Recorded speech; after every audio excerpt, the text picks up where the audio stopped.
E após o empate do Flamengo contra o Fluminense pelo Campeonato Carioca, o Felipe Luiz deu a sua coletiva e falou aí, isso é justificativa aí desse empate, né? Falou que o Fluminense veio numa retranca e, a meu ver, ele deixou subentendido que o Fluminense jogou com um time pequeno, tá certo?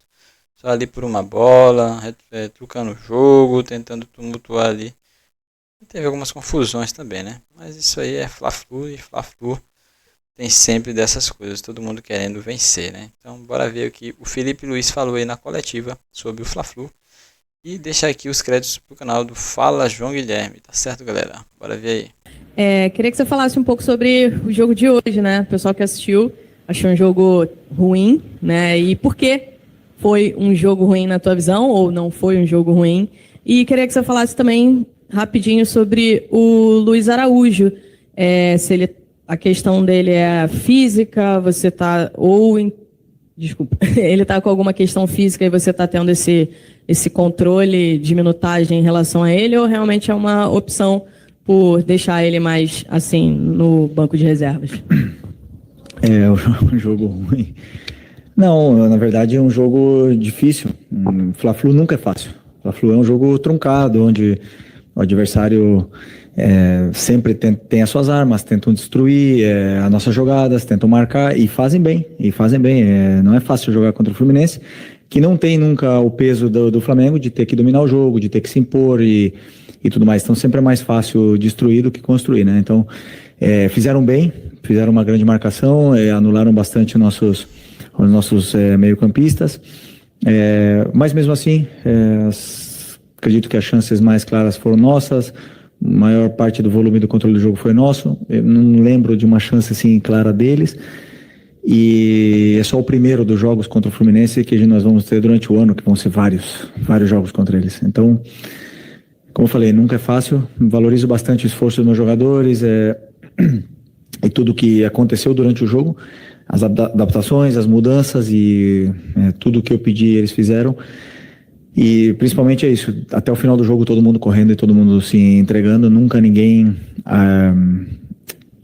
fazendo algo que não deveria fazer, fazendo algo por sua conta, assim, não, todo mundo pensando na equipe. Isso para mim é o que mais importa.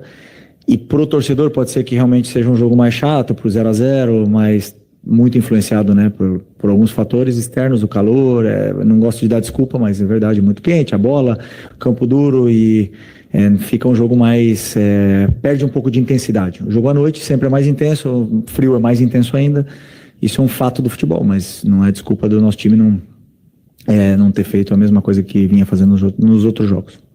E sobre o Luiz Araújo, um cara que teve uma lesão seríssima no joelho, tá tendo minutos cada vez mais, teve 60 minutos no outro dia. Estamos tentando controlar a carga desses jogadores para eles não fazerem 2 jogos seguidos, como o Ayrton teve que fazer hoje, o Everton teve que fazer hoje. Inevitavelmente alguns vão ter que fazer, mas o nosso principal objetivo é cuidar e mimar esses jogadores, principalmente esses jogadores que vieram de lesão, para poder chegar bem no Brasileiro. Eu já falei, eu falo 1, 2, 3 e não vou matar ninguém no Carioca, não vou. E se isso custa meu trabalho, azar. Eu vou pensar mais pra frente, vou querer ganhar o Carioca, não vai servir de desculpa pra nada, porque com o time que eu sempre falo, com jogadores que vão jogar mais do que suficiente para poder ganhar. Felipe, boa noite. Emanuele Ribeiro, do GE. Globo. Você falou sobre esses fatores que influenciaram talvez esse jogo chato para o torcedor. Um desses fatores que a gente comentava aqui antes é a falta que fizeram De La Cruz e Arrascaeta, que foram poupados para esse jogo de hoje. A gente sentiu a falta desse meio de campo mais criativo e com certeza esses 2 jogadores contribuem muito para isso. Como que pensar o time do Flamengo sem esses 2 jogadores, sem o Arrascaeta, quando ele não tiver à disposição? Qual é a dificuldade para pensar esse meio de campo dessa forma? E você acha que no segundo tempo faltou talvez mais ousadia ali para o Flamengo para tentar levar essa vitória? Quando você fala de Arrascaeta, é um jogador único, um jogador especial, e todo mundo sabe da qualidade que ele tem, e ele vai fazer falta aqui, em qualquer lugar que ele tiver, sempre. Mas esse foi o mesmo time da final, né? E lá não fez falta. Só que hoje, como no resultado não veio, e aí sim a gente começa a falar dos jogadores que não estão. Né? E eu valorizo os que sim tiveram hoje, os que sim se esforçaram, lutaram e fizeram tudo o que eu queria. O meu plano de jogo não funcionou como outras vezes, e é futebol. É futebol. Não consegui dar tempo pro Plata do jeito que ele teve no outro jogo contra o Botafogo, não consegui dar soluções pro Bruno Henrique que ele teve no outro jogo, e acaba que o jogo não ficou tão limpo, né? Eu esqueci mais uma coisa que você me perguntou. Do segundo tempo, começamos muito bem o segundo tempo, muito bem. Segundo tempo a gente começou em cima deles, criando chances, e é claro que tem ajustes que temos que fazer, mas não acredito que tenha faltado ousadia. Tem sim um mérito grande do Fluminense em poder defender, em ser muito agressivo na marcação, fazer bastante faltas, e pararam bastante o jogo, e isso é mérito deles. Oi, Fili, aqui, David Sharp, Antenados na Jogada. Você falou do Fluminense várias vezes, da dificuldade que é jogar, né? Inclusive, o único time que ganhou do seu Flamengo agora, como técnico, foi o Fluminense. Aí eu queria te perguntar, você como técnico agora e ex-jogador do Flamengo, se o Fluminense está um pouco engasgado exatamente por tudo isso, ganhou 2 finais do Flamengo seguidas de Carioca, enfim, na época até 2020, 2021, dava dificuldade também, o Flamengo com um time superior conseguia, né, o Fluminense ia lá e ganhava.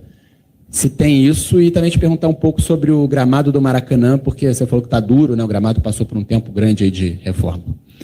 Sempre, como eu falei, um clássico sempre é difícil jogar, tem esse contexto, né, os jogadores que não estavam tão bem do Fluminense, eles aparecem, eles crescem nesses momentos. Então a gente vê a melhor versão de Martinelli, de Arias, o próprio Fuentes, lateral esquerdo, fez um grande jogo, e a gente viu hoje um grande Fluminense e um grande treinador que sabe defender muito bem, como ele fez, que é humano. Então, mas não está engasgado, nunca eu penso assim. A única coisa que eu penso agora é em ganhar o próximo jogo, e assim eu vou para frente, pensando para frente, não fico remoendo e nem tentamos. Como eu falei, é a primeira vez que a gente joga contra o Fluminense durante o ano, e vão ser mínimo 4, né? Ou é por aí. Então vão ser várias vezes, já foram outros anos que foram 6 vezes, e a gente já se conhece bem, os jogadores se conhecem bem, então sempre é um jogo difícil, e para os dois lados. Pode ter certeza que para eles também foi complicado, mas sempre vamos querer ganhar um Fla-Flu, que é um jogo histórico. Outra coisa. O gramado, não. É uma briga eterna. Assim, eu entendo, é muito quente. Para cuidar de um gramado não deve ser fácil. Mas temos que pensar nos jogadores, temos que sempre fazer esforço, e se custar mais caro um investimento, temos que fazer um investimento. E se tiver que trocar o gramado em algum momento e fazer um investimento alto, tem que fazer um investimento alto, porque é fundamental para o espetáculo, né? Aqui no Rio de Janeiro o clima é extremo. É para os dois lados, todo mundo pode falar, mas na verdade o telespectador fica um jogo mais chato, fica um jogo mais truncado, a bola quica muito e é prejudicado todos, né? Felipe, boa noite. Gabriel Reis, canal Paparazzo Rubro Negro e revista Placar. Hoje completavam 6 anos que os meninos não estavam mais com a gente. Queria que você relatasse como estava a sua cabeça pensando nesse dia, nesse jogo aqui no Maracanã, num dia tão triste. Uma outra questão, que se você não quiser falar sobre isso, eu te respeito. O apresentador e ex-jogador Neto, ele falou com muito desrespeito sobre o falecimento desses meninos ontem na televisão, e ainda falou que o Flamengo mandou o Hugo Souza embora porque o Flamengo é um clube que porque ele era negro, chamou o Flamengo de um clube racista, com todas as letras. E eu queria te dar a oportunidade, porque você está aqui há 6 anos, além de tudo é rubro-negro, mas está aqui há 6 anos e viu como as coisas acontecem aqui. E você pode trazer a verdade. Fique à vontade de falar sobre isso. Sobre os meninos, é uma data que temos que lembrar, como eu falo sempre, né? Eu jamais vou esquecer, jamais. E eu não estava aqui, mas eu sinto muito esses meninos aqui no ninho, a presença, cada vez que eu entro ali. Hoje de manhã até falei com 2 pais, pai do Bernardo e do Christian, e tem uma conexão. Então, assim, é importante que eles sejam lembrados. Eu acho que os pais, eles querem isso, né? Que é importante para o pai saber que o clube está cuidando com carinho desse assunto, que que não é aconteceu e pronto, vamos esquecer. Não podemos esquecer. Temos que lembrar que esses meninos, como eu falei, vieram aqui atrás de um sonho e não saíram, né? Voltaram para casa num caixão. Isso é muito triste para quem é pai. E é uma data que temos que lembrar deles, né? A torcida sempre lembra e é importante que eles sejam lembrados. Sobre o Neto, assim, um comentário infeliz. Acredito que ele deve ter sido... Eu não sei o que ele falou, sinceramente. Sobre os meninos, eu não sei. Deve ter sido infeliz. Às vezes, todos cometem erros e não tenho dúvida que se ele falou uma coisa dessas, ele deve estar arrependido e vai se retratar. Não tenho dúvida disso. O Hugo, eu vi ele crescer, eu vi ele evoluir, vi ele ser importante, perder a vaga no time. E ele mesmo, né, não estava bem, e ele mesmo sabia que tinha que sair do time, eu era companheiro dele, mas é um cara que deu a volta por cima e que conseguiu, quebrou a cara, foi para Portugal, saiu da zona de conforto dele do Rio de Janeiro, mudou as amizades, um cara que começou a se dedicar para o futebol e hoje deu a volta por cima e já estão falando dele na seleção brasileira. Isso é mérito total do Hugo, né? E quantos outros Hugos ficaram no caminho porque não conseguiram dar a volta por cima como ele. Então, assim, acredito que o Neto deve ter sido simplesmente infeliz porque às vezes a gente o Neto fala tantas horas normal que ele erre alguma vez e cometa erros, mas tenho certeza que ele deve estar arrependido. Aqui, Felipe, boa tarde. Eduardo Alves, do portal BTB Esportes. Uma das marcas desse jogo de hoje foram 3 saídas de jogadores por questões físicas, que foi o Alexandro, o Michael e o Thiago Silva, pelo Fluminense. Numa dessas saídas, você trouxe para jogo o Ayrton Lucas, trocando pelo Alexandro. E a gente vendo de fora, de olho nu, a gente sente que são jogadores com premissas de jogo bem diferentes. Eu vou dar minha visão, acho que o Alex é mais defensivo que o Ayrton. Mas eu queria entender a sua interpretação sobre essa mudança e como é que é esse trabalho. Afinal, você era lateral esquerdo na sua carreira. O que você pode passar sobre eles e o que você passa para eles também? Fatalidade, o Alex sentiu um incômodo, normal, isso vai acontecer durante o ano. Melhor que aconteça agora, né, no Carioca, e que ele possa se recuperar bem, que ele possa tratar, que possa treinar e estar pronto o antes possível, que ele é muito importante pra gente. E o Ayrton entrou e eles têm a mesma função no campo, né? Os dois têm que atacar quando eles devem atacar, eles têm que passar quando eles têm que passar e tem que marcar quando tem que marcar. Então eles dois têm a mesma função, absolutamente igual. Então o que eu peço para ele tem a mesma coisa, absolutamente a mesma coisa que eu peço pro Alexandro. Um tem mais facilidade do que o outro em fazer determinadas funções ou executar conceitos, mas a concorrência é deles, né? Eu hoje optei por começar com o Alexandre, mas sempre que o Ayrton entra, ele também é um jogador importante. Espero que ele possa se sentir cada vez melhor na equipe. Não sabemos ainda, mas é um incômodo, né? Com 7 minutos foi um incômodo que ele sentiu na coxa. Não sabemos ainda se é lesão ou não, amanhã devemos ficar sabendo. Mas o Alex é um cara que se conhece bem, então não quis correr riscos. Okay? Boa noite, Felipe. Léo José do Coluna do Fla. Essa primeira janela de transferências, ela se fecha no dia 28 de fevereiro, né? O Flamengo já contratou o Danilo e também o Juninho. Só que agora, recentemente, emprestou o Alcaraz.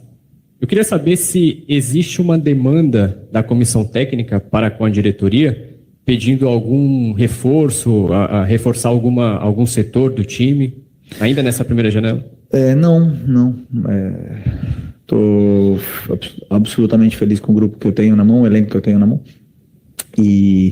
Mas claro que sempre atento às oportunidades de mercado, né? Tenho conversas diárias com o departamento de scout, com o Boto, sobre jogadores, sobre possíveis saída e entrada de jogadores, e esse é um assunto interno, mas não pedi ninguém. Okay. Fala, Felipe. Rafael aqui do BarbaCast. Na entrada do time, né, os reservas geralmente entram com uniforme, não com uniforme de jogo, né, com uniforme de treino, sei lá, de aquecimento. E o Ayrton, eu percebi que ele entrou com uniforme de jogo. Havia alguma suspeita, alguma coisa em relação ao Alexandre no começo, ou foi só coincidência mesmo? Porque o Alexandre saiu rápido, enfim. Não sabia disso. Não tinha nada. Se o Alex tivesse relatado desconforto, algum incômodo durante a semana, com certeza ele não estaria em campo hoje. Mas não, ele falou que foi um gesto onde a perna dele ficou presa na perna do outro e uma coisa assim. Então, ele vai poder explicar melhor do que eu. Eu não sabia desse assunto do Ayrton, né? Talvez estava prevendo que ia entrar, não sei. Mas não, o Alexandre entrou no campo 100%. Felipe, aqui, Luda Flá TV. O quanto que você entende que esses jogos, ainda esses próximos clássicos, ainda seguem como jogos de preparação para o Flamengo, né? Que ganhou uma Supercopa, foi um jogaço e gera toda aquela empolgação. Mas o quanto que você entende que esses jogos vão ser importantes para a sequência dessa preparação? Você acabou de falar aí em objetivo de Campeonato Brasileiro e tudo mais, para que os jogadores cheguem na sua plenitude. E o quanto que esses clássicos agora próximos vão servir como boas métricas para você também como treinador?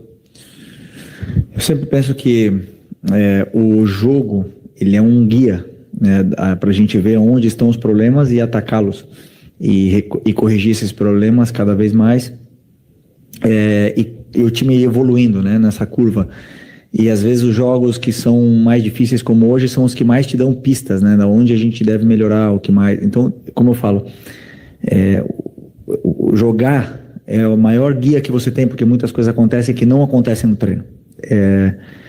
Sobre usar como preparação é o seguinte, o que eu falo, eu não vou dar sequência de jogos, de 4, 5 jogos para os jogadores agora no começo do ano, porque eu quero que eles façam essa curva e eles estejam no ápice da performance no começo do Brasileiro e consigam manter durante toda a temporada.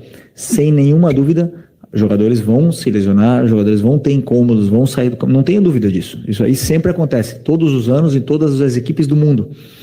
Mas eu quero tentar chegar o melhor possível com todo o elenco para o começo do Brasileiro. E isso quer dizer que eu vou abrir mão do Carioca? Não vou abrir mão do Carioca. Eu quero ganhar, quis ganhar do Fluminense hoje, quero ganhar do Botafogo, quero ganhar do Vasco e das fases finais também. Então é importantíssimo que a gente cuide desses jogadores, mime eles, que eles estejam o melhor possível para quando começar realmente a sequência de jogos, aí sim. Quando começar a sequência de jogos, aí não dá mais para parar. E é importantíssimo que a gente esteja preparado. Show. Obrigado. Tchau, pessoal. Então tá aí, galera. Curta, comente, compartilhe o vídeo aí também. Se inscreva no canal, beleza?